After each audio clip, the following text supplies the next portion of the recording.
So a lot of you have mentioned that you would like to add the Tudor Black Bay Bronze to your collection, but you simply cannot decide which version to go for.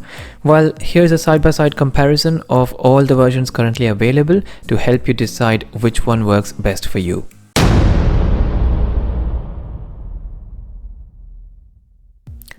Right, like I said, this is a side-by-side comparison, so let's start by placing all the versions of the Black Bay Bronze next to each other. So starting from the left here, we have the very first Black Bay Bronze in chocolate brown. This was launched in 2016. And then in the middle here, we have the much sought after Booker Blue edition. This was launched in 2017. And finally, on the right, we have the latest edition. This is the Slate Gray version that was launched in 2019. Now, to keep things simple, let's just get the similarities out of the way first, because as we know, apart from the color options for the dial, the bezel and the strap options, all of these are exactly the same watches underneath. So I'm going to start off with the movement. Now, all of these watches come with Tudor's in-house movement, the manufacturer caliber MT5601. This is a COSC certified movement and has a 70-hour power reserve and is also waterproof to 200 meters or 660 feet. And that brings me on to the dimensions. So this is a fairly chunky case at 43 millimeters in width and about 14.5 millimeters in height. The lug width measures in at 23 millimeters and the lug to lug is about 51.5 millimeters. So like I always have said in all my previous videos, the Black Bay Bronze is a fairly chunky watch, and whichever color you go for, you can't escape from those dimensions there. So let's also finally talk about the design here. So they all get the same bronze case with a bronze colored PVD treated steel case back, and they all have the iconic snowflake hands along with the 3, 6 and 9 markers that differentiate the Black Bay Bronze from the standard Black Bay lineup. And of course they all have the screw down crown with no crown guards with the engraved Tudor Rose logo on the side. And then lastly, they all also have the domed sapphire crystal. Now all of this means that whichever version you end up going for, you are definitely getting a very well made watch with all the heritage and history of a great watch brand behind it. However, let's now look at what is actually different between these watches and why you would choose one over the other.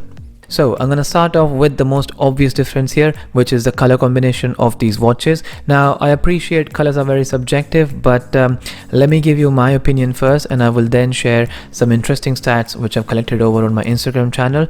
So I personally find the brown version a bit too dull and, dare I say it, a bit too boring, frankly. I mean, for starters, it feels like the bezel and the dial are an entirely different shade of brown, and I understand these are made from different materials, so they're never going to be exactly the same, but every picture I've looked at, it just seems like the difference in the shade of the dial versus the shade of the bezel is the most significant in this version. And as if that wasn't bad enough, the fabric strap on this brown version is a very weird mustard sort of khaki-ish color, which makes it even more odd looking in my opinion, and not very versatile at all. Now, I'm not sure if I'm missing the appeal of this color combination, but to me it just seems to have too many colors going in all sort of different directions, and for that reason this watch either looks a bit too dull in certain conditions and maybe emotionless at worst. With that, we come to the Booker Blue edition. Now this one I absolutely love the look of, especially on the fabric strap. This blue just pops, and I feel like this color combination is the exact opposite to the dull and sort of boring brown. I mean, just look at the blue dial, the blue bezel and this blue strap. I think they work so well with the bronze case. They just seem to sort of complement and contrast each other very well.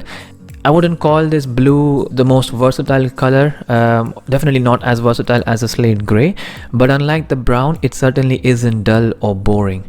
Which finally brings me on to the Slate Gray version, and honestly with this one I genuinely feel like Tudor has smashed it out of the park when it comes to the color combination of this watch.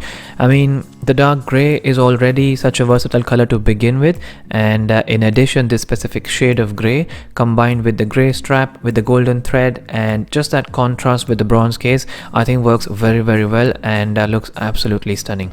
And as if that wasn't enough, Tudor also added this gorgeous faded effect to the dial, which starts off with a darkish grey on the outside and then beautifully fades into a lightish grey towards the center of the dial. Looks absolutely stunning and is a feature that neither the brown nor the blue version have. So I think that's a definite plus for the Slate Gray version. Plus, a black or a darkish watch is naturally going to be more versatile and easy to pair with pretty much any outfit you could think of. So as far as I'm concerned, my color preference will definitely be for the Slate Gray as my first choice, with the Bukara Blue a close second, and brown by default will become my third preference. But that's just my opinion. Here's the interesting part.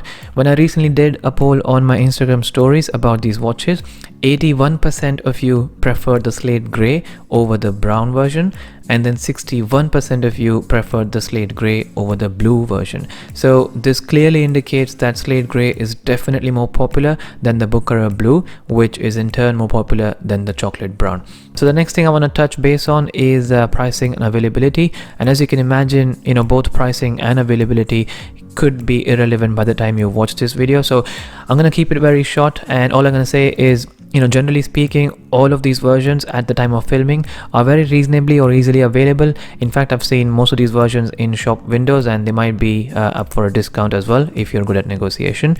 And in terms of pricing, again, depending on if you're looking at pre-owned, brand new, unworn, you're looking at about £2,500 to about even £3,200, while the official retail price for this is $3,110 at the time of recording. And finally, to sum up my view on the color options for the Black Bay Bronze, I'd say if you're looking to buy the Black Bay Bronze as your daily wear watch, and if this is probably the only watch you have, I'd say the Slate Gray not only looks stunning but is the most versatile color here that would easily pair with pretty much any outfit or occasion you can think of. But if you, for example, already have other watches and you're looking to add the Black Bay Bronze as a fun sort of weekend watch, then maybe the Bukara Blue would suit that criteria better. And lastly, coming to the chocolate brown color, I just think that there's too many colors going on. The bezel is a slightly different shade of brown. The dial is a slightly duller shade of brown. Again, I'm not saying, there aren't people who actually dig that. If you are one of those people, then yes, this watch is probably for you. But from where I'm looking at, this is, this color is neither as versatile as a Slate Gray, nor is it as fun / weekendy like the blue colors. But anyway, that's just how I feel about these color options on the Black Bay Bronze. Let me know in the comment section below, what do you think? And I'd be very keen to know which color do you prefer over the others and why.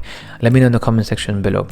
And with that, I hope you found this video useful. If you did, please hit that like button and consider subscribing for plenty more videos to come. Thank you so much for watching. I will see you on the next one. Take care.